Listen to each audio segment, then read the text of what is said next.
Well, after addressing a rally in Sitamarhi a short while back, the Prime Minister is now addressing a huge rally in Bettiah. Let's go straight there and listen into what the Prime Minister has to say. ये देखा था आपने?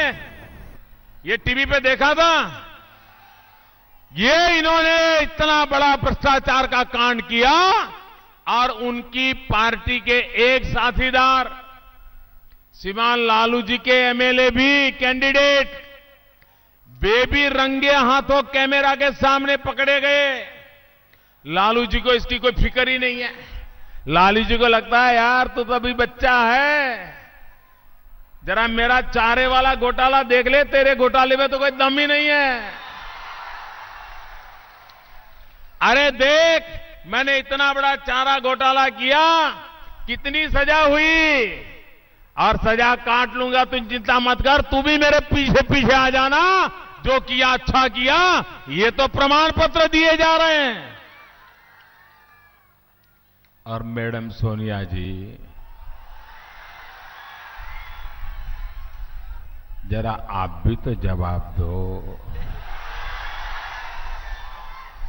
ये आपके दोनों साथी जिनके उम्मीदवार रुपयों की थप्पियां लेते लेते, और दूसरे 2 लाख, एक तो है सत्यदेव, नाम देखो था, सत्यदेव, और पाप क्या कर रहा है देखा आपने? वो कह रहे ये तो अभी एडवांस है, लेकिन 2 लाख रुपया और ले आओ और काम हो जाने पर दूसरे पैसे पहुंचा देना। भाइयों बहनों, बिहार की धरती पर कैमरा के सामने लाखों रुपयों की लेन देन चल रही है। मैडम सोनिया जी, कुछ तो बोलो, अरे कुछ तो बोलो। ये जो कैमरा के सामने लेन देन हुई, उसमें आपका क्या कहना है? आपको ऐसा लगता है कम हुई है? आपको ऐसा लगता है कि ज्यादा होनी चाहिए थी? आपको ऐसा लगता है तो लिया लेकिन आपको हिस्सा नहीं दिया? प्रॉब्लम क्या है बताओ तो। भाइयों बहनों, ये कांग्रेस पार्टी अनाप शनाप आरोप लगाती है, संसद को चलने नहीं देती है, देश के हित के काम नहीं करने देती है, और यहां पर कैमरा के सामने रुपये बांटे जा रहे हैं, रुपये लिए जा रहे हैं, बिहार बेचा जा रहा है, लेकिन वो मुंह पे ताला लगा करके आपके पास भ्रमित करने का प्रयास कर रहे हैं। और इसलिए भाइयों बहनों, बिहार से जब तक ये भ्रष्टाचार की भीषण बुराई को हम नहीं मिटाएंगे, हम बिहार को विकास की दुनिया पे नहीं ले जा पाएंगे। और इसलिए भाइयों बहनों, आज मैं आपके पास आया हूं, विकास के लिए वोट मांगने के लिए आया हूं। ये कभी कभी कहते हैं बिहारी और बाहरी, बाहरी बाहरी। ये देश में कभी सुना है कि देश के प्रधानमंत्री को भी कोई बाहरी कह दे? क्या देश का प्रधानमंत्री हिंदुस्तान के सभी राज्यों का प्रतिनिधि है कि नहीं है? देश के प्रधानमंत्री के लिए सभी राज्य उसके अपने हैं कि नहीं है? देश के प्रधानमंत्री के लिए सभी राज्यों के प्रति प्रेम समान होना चाहिए कि नहीं होना चाहिए? क्या प्रधानमंत्री कभी बाहरी हो सकता है क्या? बाहरी हो सकता है क्या? अगर आपका एक मुख्यमंत्री मान लीजिए पटना से चुनाव जीता हुआ है और मुख्यमंत्री बना हुआ है, तो क्या वो बेतिया का माना जाएगा कि नहीं माना जाएगा? बेतिया उसकी जिम्मेवारी मानी जाएगी नहीं मानी जाएगी? क्या बेतिया के अंदर उसको बाहरी माना जाएगा क्या? ये कौन सी बातें लेकर के घूम रहे हो? देश के प्रधानमंत्री को जो बाहरी कहते हैं, वो इसलिए कह रहे हैं इनके पेट के अंदर एक पाप पड़ा हुआ है, पाप पड़ा हुआ है। वो पाप ये है कि वो 1,65,000 करोड़ रुपया के पैकेज को ठुकराने के लिए, अपने अहंकार के लिए, उसको ठुकराने के लिए रास्ते खोज रहे हैं, रास्ते खोज रहे हैं। आप मुझे बताइए, 15 साल तक जंगल राज चला कि नहीं चला? चला कि नहीं चला? 15 साल तक लालू जी ने राज किया कि नहीं किया? 10 साल तक अहंकारी नेता ने राज किया कि नहीं किया? ये दोनों ने मिलकर के 25 साल बिहार में सरकार चलाई कि नहीं चलाई? मुझे बताइए, बिहार में पलायन रुका क्या? नौजवान को रोजगार मिला क्या? नौजवान को बिहार छोड़ के बाहर जाना पड़ता है कि नहीं जाना पड़ता? ये पलायन रुकना चाहिए कि नहीं रुकना चाहिए? बिहार के नौजवान को रोजगार मिलना चाहिए कि नहीं मिलना चाहिए? 25 साल कम नहीं होते। अरे बड़े भाई छोटे भाई, ये बड़े भाई छोटे भाई की सरकार 25 साल यहां चली, लेकिन बिहार के नौजवान को रोजी रोटी के लिए अपने बूढ़े मां बाप को छोड़ करके जाना पड़ा, अपना गांव छोड़ करके जाना पड़ा, अपने खेत खलिहान छोड़ करके जाना पड़ा। भाइयों बहनों, इसलिए मैं कहने आया हूं, आपसे मैं कहने आया हूं, मेरे बिहारी नौजवान को बाहरी बनने के लिए मजबूर किसने किया? मेरे बिहारी नौजवान को धक्के मार मार करके बिहार से बाहर क्यों कर दिया गया? मेरे बिहार के नौजवान को बाहरी बन करके अपनी जिंदगी जीने के लिए मजबूर किसने किया? और इसलिए भाइयों बहनों, ये बिहारी और बाहरी की बात करने वाले श्रीमान लालू जी, श्रीमान नीतीश कुमार, आप ही लोगों ने बिहार के नौजवानों को बाहरी बना दिया है, उनको बाहर रहने के लिए मजबूर कर दिया है। मां बाप से बेटों को अलग करने का आपने पाप किया है। और इसलिए भाइयों बहनों, हम विकास करना चाहते हैं। और ये वादा खिलाफी करने में कैसे मशहूर है साहब। आप देखिए, नीतीश बाबू ने लालू जी को एक चिट्ठी लिखी थी। नीतीश बाबू का लालू जी को प्रेम पत्र आपने पढ़ा है? पढ़ा है? बड़ा नमूना है ना। कैसी कैसी गालियां दिए उन्होंने लालू जी को, कैसे कैसे आरोप लगाए, भयंकर से भयंकर आरोप स्वयं नीतीश जी ने लालू जी पे लगाए हैं। और आज वही नीतीश बाबू लालू जी की शरण लेकर के बैठे हैं। ये जनता के साथ धोखा है कि नहीं है? अरे ये तो खुद के साथ भी छलावा है, खुद के साथ भी छलावा है। सार्वजनिक जीवन में ये शोभा नहीं देता है, लेकिन सत्ता सुख की भूख आपको ये पाप करने के लिए हमेशा हमेशा आदत डाल चुकी है। और लालू जी नीतीश जी के लिए क्या कहते थे? लालू जी नीतीश जी को क्या प्रमाण पत्र देते थे? वो कहते थे कि नीतीश ऐसे हैं, दुनिया में उनका ऐसा कोई सगा नहीं जिसको नीतीश ने ठगा नहीं। कहते कि नहीं कहते थे? नीतीश जी लालू जी को कहे, लालू जी नीतीश जी को कहे, और दोनों मिलकर के अब जनता को भ्रमित करने के लिए मैदान में आए हैं। ऐसे लोगों पे विश्वास कर सकते हैं? ऐसे लोगों पे विश्वास कर सकते हैं? सार्वजनिक जीवन में विश्वास एक सबसे बड़ी पूंजी होती है भाइयों। ये विश्वासघात करने वाले लोग हैं, उन पर अब बिहार कभी भरोसा नहीं कर सकता है। भाइयों बहनों, आज मुझे बताइए,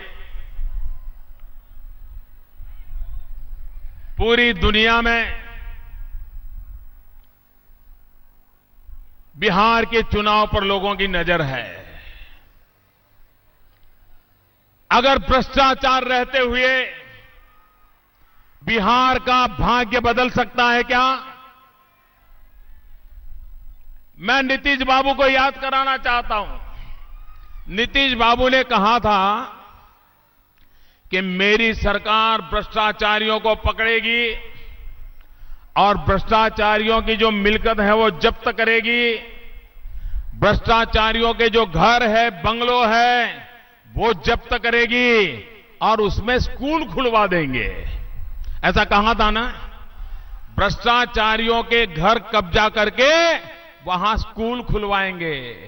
नीतीश बाबू, ये बाकी लोगों का तो छोड़ो, लेकिन आपने जिसके साथ चुनावी समझौता किया है, जिनको भ्रष्टाचार के लिए कोर्ट ने सजा दी है, जरा उनकी मिलकत तो जब्त करके स्कूल चालू करो। लालू जी की मिलकत जब्त करके वहां तो स्कूल चालू करो। जरा एक तो सच्चाई का काम करके दिखाओ। नीतीश बाबू, आप यहां कहते थे कि मैं भ्रष्टाचार करने वालों की प्रॉपर्टी जब्त करूंगा, मिलकत जब्त करूंगा और उसमें स्कूल खुलवाऊंगा। ये लालू जी आपके सामने उदाहरण है। मैं जरा इसको नीचे करो भाई, पीछे नहीं दिखता, नीचे करो उसको, नीचे करो इसको, नीचे करो, नीचे करो, पीछे नहीं दिखता है लोगों को।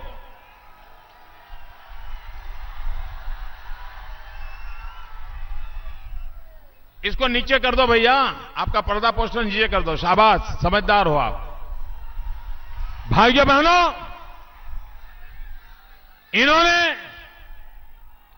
इन्होंने ये वादा किया था। मैं जरा और आगे जाना चाहता हूं। अभी आपके खुद के एक मंत्री, आपकी सरकार के मंत्री इस चुनाव के समय कैमरा के सामने लाखों रुपया लेते पकड़े गए हैं। उनकी मिलकत जब्त क्यों नहीं की? जरा जवाब दो। उनके बंगलों पर जब्त करके स्कूल चालू क्यों नहीं किया? जरा बिहार की जनता को बताओ। आपने कहा था कि आप स्कूल चालू करोगे। आपके विधायक उम्मीदवार सत्यदेव, उनकी मिलकत जब्त की क्या? उनके घर में स्कूल चालू किया क्या?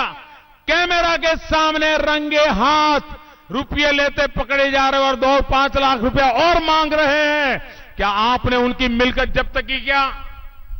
भाइयों बहनों, चुनाव के नारे देना अलग बात है, अगर जिगर है जरा करके दिखाओ, तब पता चलता है भ्रष्टाचार के खिलाफ कैसे लड़ाई लड़ी जाती है। भाइयों बहनों, आज बिहार में कई दिनों से आरक्षण में चोरी करने के षड्यंत्र चल रहे हैं। आरक्षण में चोरी करने के षड्यंत्र चल रहे हैं और सामान्य मानवी को तो समझ भी ना आए, इस प्रकार से पिछले दरवाजे से अंधेरे में चोरी करने के खेल चल रहे हैं। इन खेल को पहचानने की जरूरत है। और नीतीश बाबू, लालू जी का तो ये पुराना पेशा रहा है, उनकी तो पुरानी आदत रही है और बड़ी चतुराई से कर लेते हैं। जैसे चारा हड़प कर दिया गया, अब आरक्षण में से 5% हड़प करने का खेल चल रहा है। दलित हो, महादलित हो, आदिवासी हो, पिछड़े हो, अति पिछड़े हो, जिनको बाबा साहब आंबेडकर ने आरक्षण दिया है, उसमें से 5% आरक्षण चोरी करने का खेल चल रहा है। और नीतीश जी, लालू बाबू का खेल है कि 5% दलितों में से, 5% महादलितों में से, 5% पिछड़ों में से, 5% अति पिछड़ों में से, ऐसे सब में से 5% आरक्षण की चोरी कर लो और संप्रदाय के आधार पर दूसरे संप्रदाय के लोगों में ये 5% आरक्षण दे दो। ये दलितों के साथ अन्याय है कि नहीं है? ये दलितों के साथ अन्याय है कि नहीं है? ये महादलितों के साथ अन्याय है कि नहीं है? ये पिछड़ों के साथ अन्याय है कि नहीं है, ये आदिवासियों के साथ अन्याय है कि नहीं है, ये अति पिछड़ों के साथ अन्याय है कि नहीं है। भाइयों बहनों, इस चुनाव में हमने संकल्प करना है, हम इस प्रकार की ठेकेदारी करने वाले, वोट बैंक की राजनीति करने वाले, हमारे अधिकार छीनने का जो कोशिश कर रहे हैं, हम कतई नहीं करने देंगे। और आरक्षण जो गरीबों को बाबा साहब ने दिया है, आरक्षण जो दलितों को दिया है, आदिवासियों को दिया है, पिछड़े और अति पिछड़ों को दिया है, उसमें से एक तस्सु भर नहीं लेने देंगे। ये हमको संकल्प करने का एक चुनाव है। भाइयों बहनों, इस चुनाव में हम देख रहे हैं, एक तरफ भ्रष्टाचार के खिलाफ लड़ाई है, दूसरी तरफ सुशासन के लिए लड़ाई है। आज बिहार में ऐसी सरकार चल रही है कि जहां पर सुशासन का नामो निशान नहीं है। अपहरण ये यहां का उद्योग है। लालू जी के इस चुनाव में एक ही एजेंडा है, लालू जी का इस चुनाव में एक ही एजेंडा है, एक नीतीश जी को धूल चटा देना, दूसरा अपने बेटों को बिठा देना। लेकिन लालू जी को मालूम है, आप लालू जी का चेहरा देखते हो, बेटे जीतेंगे कि हारेंगे, बेटे जीतेंगे कि हारेंगे, बेटा बचेगा कि नहीं बचेगा, बेटों को वोट मिलेगा कि नहीं मिलेगा, क्या होगा। आज उनको बिहार की चिंता नहीं है, बेटों की सीट बताने की चिंता है, बेटों की सीट बताने की चिंता है। बिहार की जनता उनके बेटों को भी जिताने के लिए आज तैयार नहीं है। इतना गुस्सा बिहार की जनता को है। भाइयों, बिहार की जनता बिहार को लूटने देना नहीं चाहती है, और इसलिए ये बिहार की जनता का गुस्सा है और ये गुस्सा प्रकट हो रहा है। भाइयों बहनों, हमने चुनाव प्रारंभ होने से पहले 1,65,000 करोड़ रुपए का पैकेज दिया। 1,25,000 करोड़ रुपए का पैकेज और 40,000 करोड़ पुराने वालों में से जो दिए नहीं थे वो दिए। 1,65,000 करोड़ रुपया। मेरे भाइयों बहनों, मुझे बताइए,